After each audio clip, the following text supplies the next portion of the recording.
ناظرین، آج سے ہزاروں سال قبل جزیرہ عرب کے جنوبی علاقوں میں یمن کی گرد و نواح میں سبا نامی ایک شہر آباد تھا۔ یہ شہر اپنے وقت کا بہت ہی امیر شہر تھا۔ وہاں شراجیل بن مالک نامی شخص کی حکمرانی تھی۔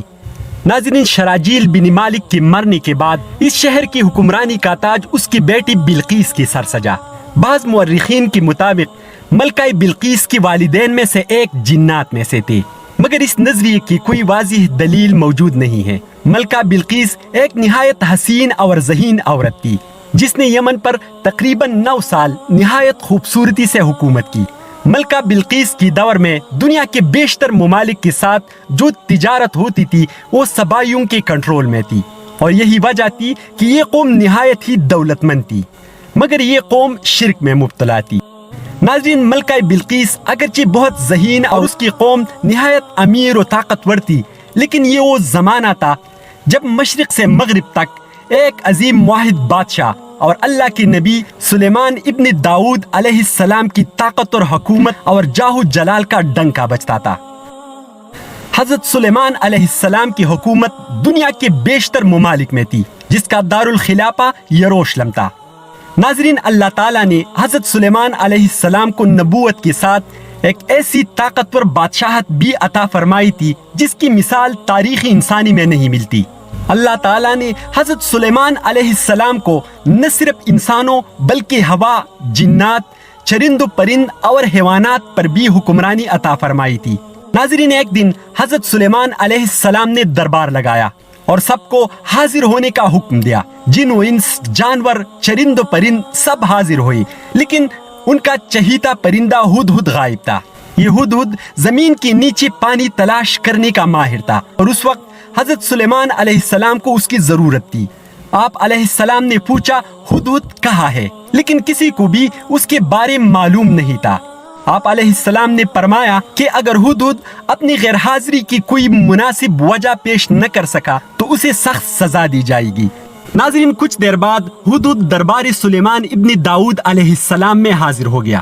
آپ علیہ السلام نے غیر حاضری کی وجہ پوچھی تو ہدہد نے بڑے ادب و احترام سے جواب دیا، اے اللہ کے پیغمبر، میں الٹے ایک ایسے ملک پہنچ گیا تھا جہاں ایک رانی ایک بہت بڑے تخت پر بیٹھ کر حکومت کرتی ہے۔ لوگ اسے بلقیس کہہ کر پکارتے ہیں۔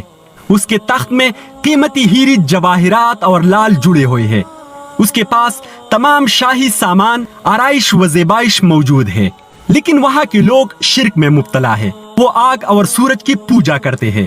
حضرت سلیمان علیہ السلام نے کہا، اگر تمہاری بات سچ ہے تو میرا ایک خط اس ملکہ تک پہنچاؤ تاکہ وہ شرک سے باز آ جائے، اور خط پہنچانے کے بعد وہاں بیٹھ کر سنو کہ وہ کیا رد عمل اختیار کرتی ہے، اور پھر آ کر مجھے خبر دینا۔ ناظرین، ہدہد خط لے کر روانہ ہوا۔ صبح پہنچ کر خط ملکہ بلقیس کی گود میں گرا دیا۔ ملکہ نے خط پڑھنا شروع کیا، جو کچھ یوں تھا، شروع اللہ کے نام سے جو بڑا مہربان اور رحم فرمانے والا ہے۔ یہ عزت والا خط سلیمان ابن داؤد کی جانب سے ملکہ بلقیس کی طرف ہے۔ جو ہدایت کی پیروی کری اس کے لیے سلامتی ہے۔ مجھ پر غلبہ کی خواہش نہ کرو، میرے مقابلے میں سرکشی اختیار نہ کرو، بلکہ فرمان بردار اور مطیع ہو کر میرے پاس آ جاؤ۔ ناظرین، دراصل یہ خط ملکہ بلقیس اور اس کی قوم کی طرف دعوتی اسلام تھی۔ اس نے دربار بلا کر خط ان کے سامنے پڑھ کر سنایا۔ دربار میں اس وقت 300 کے قریب سردار بیٹھے ہوئے تھے۔